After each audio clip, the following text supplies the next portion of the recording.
Bonjour, bonjour et bienvenue sur le plateau de Bâti-Journal TV. Nous sommes à Lille septembre 2025, au Congrès national du bâtiment durable. Et avec moi, mon invité, nous allons parler de réhabilitation. Mais on va aller beaucoup plus loin en fait. Jean-Charles Huette, bonjour. Bonjour. Jean-Charles, vous êtes architecte et vous êtes le président de l'Ordre des architectes des Hauts-de-France.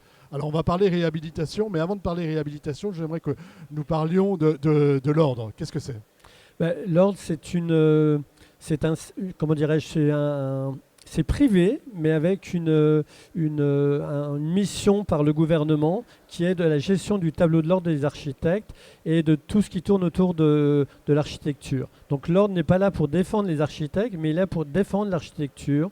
C'est la chose la plus importante. Sur les Hauts-de-France, on est 1300 architectes inscrits et à peu près 600 entreprises d'architecture. La petite spécificité, je tiens à préciser parce que c'est important, c'est qu'en France, ce n'est pas l'ordre qui a décidé ça, mais c'est les gouvernements respectifs et la loi, c'est que ne peut porter le titre d'architecte que la personne inscrite au tableau de l'ordre. D'accord.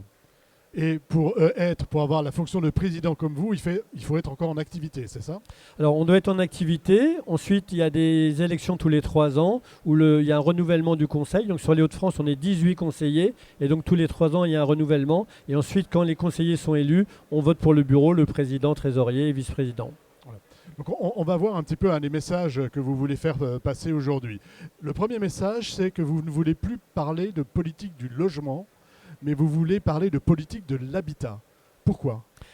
On s'est rendu compte, alors on le savait avant, mais les crises permettent de mieux gérer les choses encore et de mieux les appréhender. On s'est rendu compte avec la Covid que quand les gens ont été bloqués pendant 2 mois chez eux, qu'en fait ils étaient bloqués dans les logements et que malgré que c'était une période où il a fait très beau, à une période de l'année où normalement ce n'est pas le cas, eh bien c'était un énorme problème pour les gens parce qu'ils se sont retrouvés enfermés, toute la famille, dans des espaces qui étaient déjà assez petits et en plus qui n'étaient pas du tout adaptés aux problématiques climatiques. Donc on se rend compte que le logement, comme le nom l'indique, c'est de loger des gens, c'est-à-dire de les mettre dans un espace clos et couvert, mais que habiter, il y a la notion d'habilité, de confort, et que donc on pense que c'est très important de tourner vers cette habilité des constructions. Voilà. François Gémen était à votre place tout à l'heure, il parlait d'habitabilité, donc vous êtes sur le même créneau, vous êtes sur la même dynamique, on va dire. Hein. Tout à fait, il y a vraiment la notion de confort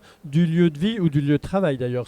La chose est réelle aussi pour ça. Et donc c'est très important d'avoir ça en tête. C'est de concevoir aujourd'hui, que ça soit en réhabilitation, parce que la réhabilitation c'est de la conception ou la construction neuve, d'avoir en tête justement cette notion de confort. Donc, notion de confort, d'habitabilité. On ne parle plus de logement, hein, mais on parle d'habitat parce que c'est plus large. Tout à fait. Et puis, j'ai bien compris. Et puis, ça touche plus des éléments. Donc, quand on parle d'habitabilité et de confort, alors bien sûr, on pense tout de suite au confort thermique, aussi bien pour les problématiques d'hiver que d'été, mais on peut parler aussi de confort lié à la lumière naturelle, qui est un élément aussi très important. Il y a de l'isolation phonique aussi, de la qualité d'isolation entre les logements dans un bâtiment collectif, etc. Tous ces éléments sont extrêmement importants pour justement rendre l'habitat plus agréable à vivre. Alors maintenant, on va aborder un deuxième sujet qui est celui, alors, est-ce que je dois dire rénovation, réhabilitation, reconstruction? Alors, il y a plusieurs définitions. En général, on dit réhabilitation. Normalement, la réhabilitation, c'est quand on réhabilite un bâtiment existant dans sa fonction première et que c'est la même fonction. Ça, c'est une réhabilitation. Si on fait une rénovation, on peut changer l'usage. Restructuration, c'est-à-dire qu'il y a énormément de travaux qui sont faits, voilà. Mais on peut garder le terme de réhabilitation. Réhabilitation, ça fonctionne très bien. Vous va bien. Et ce que vous me disiez quand on a échangé un peu avant ce moment-là, c'est qu'avant, on réhabilitait des bâtiments pour des questions patrimoniales, mais ce n'est plus tout à fait le cas aujourd'hui. Expliquez-nous. Alors, si vous voulez, moi qui suis d'une certaine génération, et moi j'ai fait toute ma carrière dans la réhabilitation, beaucoup dans le logement social et beaucoup dans l'architecture patrimoniale, donc dans les secteurs sauvegardés, dans des bâtiments inscrits à l'inventaire supplémentaire ou des monuments historiques. À l'époque, la réhabilitation, dans le monde privé, c'était on réhabilitait des bâtiments qui avaient une valeur patrimoniale. Aujourd'hui, la question ne se pose plus du tout comme ça. On a imaginé comment dirais-je, que pour 2050, 98% des bâtiments construits aujourd'hui seront les constructions futures de 2050. C'est-à-dire qu'un bâtiment, le fait qu'il soit existant, quelle que soit sa valeur architecturale, a une valeur écologique forte, c'est-à-dire que le carbone qui a produit ce bâtiment étant déjà utilisé, rend une valeur importante au bâtiment. Et donc aujourd'hui, on doit absolument conserver le maximum de bâtiments. Donc on ne détruit pas, hein, on conserve les bâtiments, on les réhabilite ou on les rénove pour des changements d'usage ou pour le même usage. Tout à fait. Sachant que, bien sûr, c'est une problématique aujourd'hui, c'est que la réhabilitation, normalement, coûte un peu plus cher que la construction neuve, mais par rapport à la décarbonation et par rapport aux enjeux climatiques qu'il y a, la question ne devrait même pas se poser. On doit conserver tous les bâtiments. Et pour nous, architectes, c'était une remise à niveau de notre logiciel, parce qu'on était considérés comme des esthètes, comme des artistes, etc., etc. Aujourd'hui, on est des gens qui sommes engagés dans la société et qui sommes là pour essayer de rendre les choses vivables et le plus acceptable possible. Et on revient sur la notion d'habitabilité. Tout à fait. Voilà, y compris dans des bâtiments rénovés, parce qu'il faut que ce soit qualitatif. Oui, et l'habitabilité, elle est liée aussi au coût de fonctionnement d'un bâtiment. C'est-à-dire que si aujourd'hui il y a plus de 3 millions de logements en passoire thermique, c'est un problème énorme pour les habitants, parce que ça veut dire qu'aujourd'hui la charge dans les dépenses d'une famille, les charges de chauffage sont considérables. Et donc on se doit de réhabiliter les logements afin de leur permettre d'économiser et de ne pas dépenser leur argent, je vais prendre une expression, en jetant l'argent par les fenêtres. Voilà, donc il faut, c'est très important en fait la réhabilitation, mais on le sait, on en parle beaucoup ici. Il y a un autre sujet qui vous tient à cœur, et puis après on verra les travaux que vous réalisez avec l'Ordre, c'est celui des matériaux biosourcés. Pourquoi c'est important aujourd'hui, dans une réhabilitation, ou dans du neuf, mais surtout dans une réhabilitation, d'utiliser des matériaux biosourcés? Si vous voulez, je trouve que... aujourd'hui, on a fait pendant de très nombreuses années des réhabilitations avec des produits qui venaient du pétrole et qui étaient quand même pas très sains pour la santé des gens ou même pour la production. De plus en plus, des maîtres d'ouvrage, des bailleurs sociaux, des architectes, des entrepreneurs s'engagent dans le développement durable et dans le biosourcé. Et donc on est en train de mettre en place aujourd'hui des filières locales, pas internationales, mais des filières locales sur justement les matériaux biosourcés.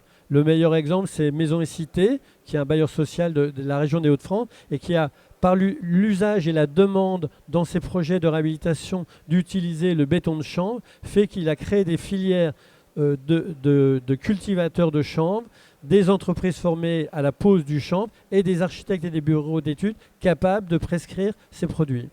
Voilà, donc ça c'est un cercle vertueux pour le territoire. Tout à fait.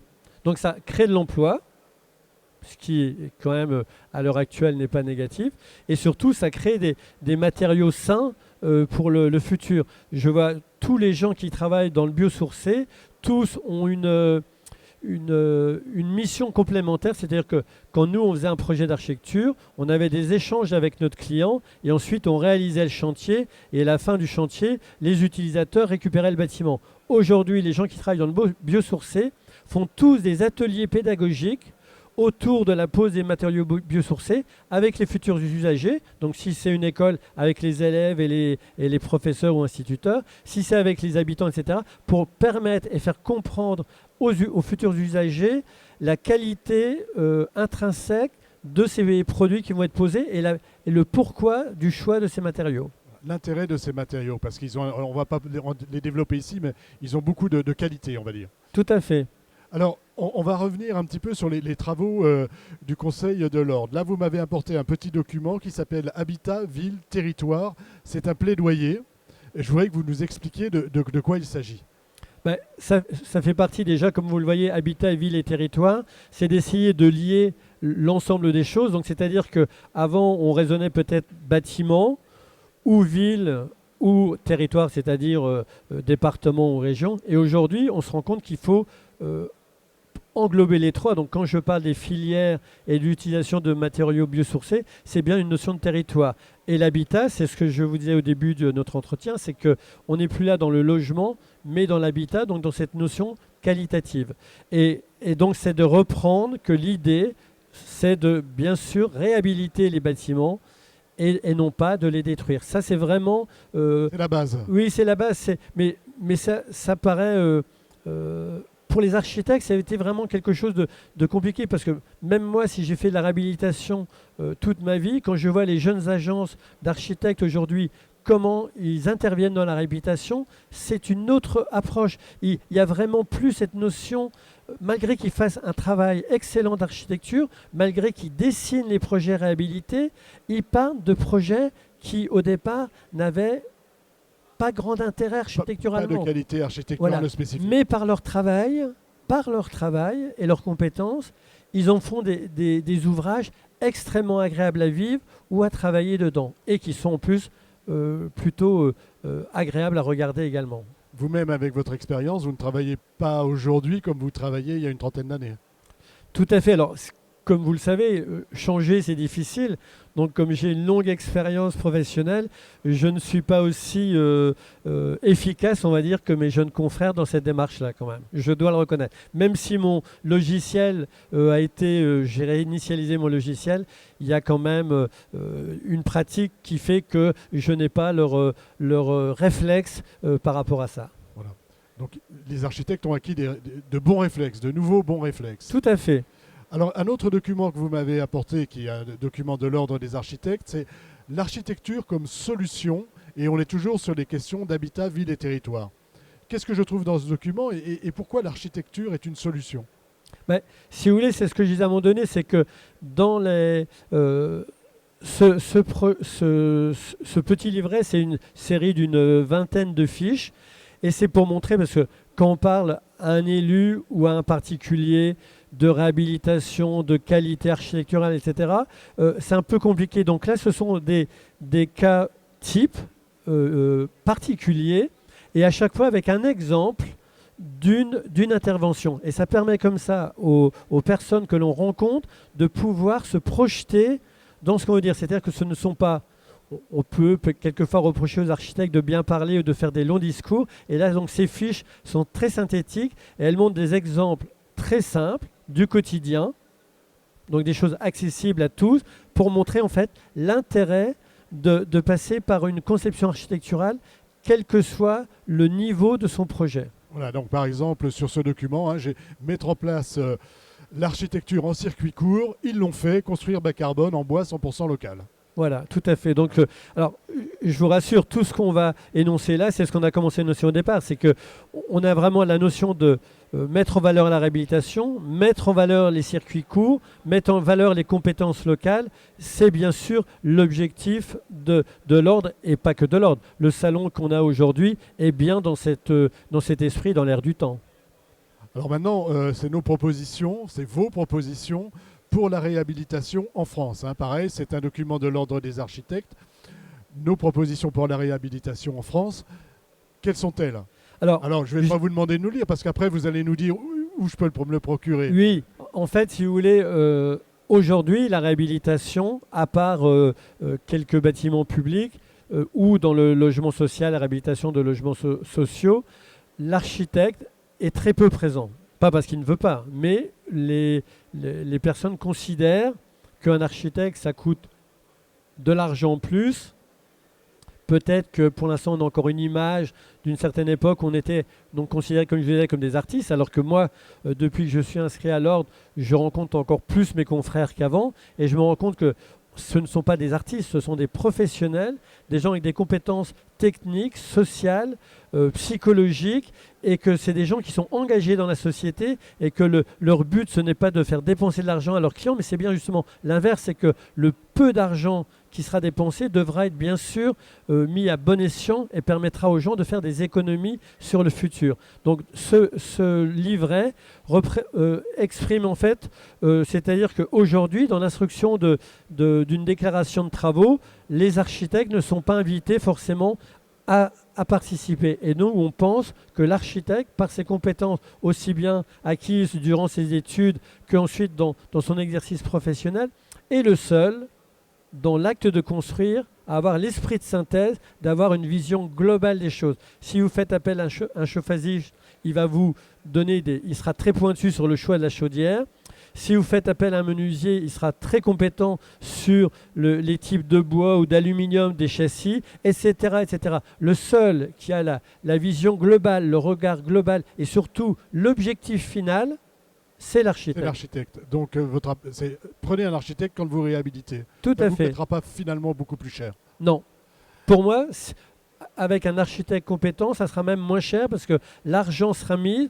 Si je veux donner un exemple rapide, j'ai la chance d'avoir été à l'école de Lausanne en architecture et les étudiants avaient fait une tour de Lausanne qui était à réhabiliter et le projet initial c'était on réhabilitait toute la tour avec ce qu'on appelle une isolation par l'extérieur et on changeait tous les châssis. Alors bien sûr comme c'était des étudiants, ils ont mis 6 mois à faire les études, ce qui est bien sûr un peu compliqué dans le monde professionnel, mais ils ont passé... Et en fait, le scénario final, c'était qu'on changeait juste les châssis et on isolait par l'intérieur à quelques endroits et on avait, je ne veux pas dire le même résultat que si on avait isolé par l'extérieur, mais en fait, par rapport à l'investissement que ça faisait, par rapport aux économies, c'était inutile. Donc en fait, l'architecte a ses compétences pour vraiment intervenir dans la pertinence de la voilà, la finesse et la pertinence. Tout à fait. Si je veux me procurer ces documents, je vais où? Alors, comme hélas aujourd'hui, tout est sur le net. Donc, vous allez sur Internet, vous tapez Conseil régional des architectes des Hauts-de-France. Vous avez nos adresses. On a 2 adresses. On a une adresse à Lille et une adresse à Amiens. Et donc, les gens peuvent se rendre sur place ou je pense qu'ils peuvent même se les procurer directement en PDF sur les sites Internet, soit de l'Ordre national, soit sur l'Ordre des Hauts-de-France. J'ai une dernière question rapide. Si vous avez un message à délivrer aux congressistes ici, c'est lequel? Je trouve qu'on est, malgré la situation mondiale un peu complexe et anxiogène, je trouve qu'on vit une époque formidable parce que cette problématique de réchauffement climatique nous oblige à changer nos paradigmes et à remettre tout en question. Et donc je trouve qu'aujourd'hui, c'est extrêmement intéressant pour les architectes installés ou ceux qui s'installent, parce qu'en fait, tout est possible. Tout est possible. Tout est à faire et tout est possible. Tout à fait. Merci beaucoup, Monsieur Jean-Charles Huet, donc d'être venu sur notre plateau Batijournal TV pour nous parler donc des problématiques de réhabilitation et de ce que met en place l'Ordre des architectes et les messages qu'il veut faire passer. Une émission, un temps d'échange à retrouver sur notre site internet Batijournal TV et sur les sites de nos partenaires, bien sûr, que sont le Congrès et le CD2E. Merci à vous. Merci.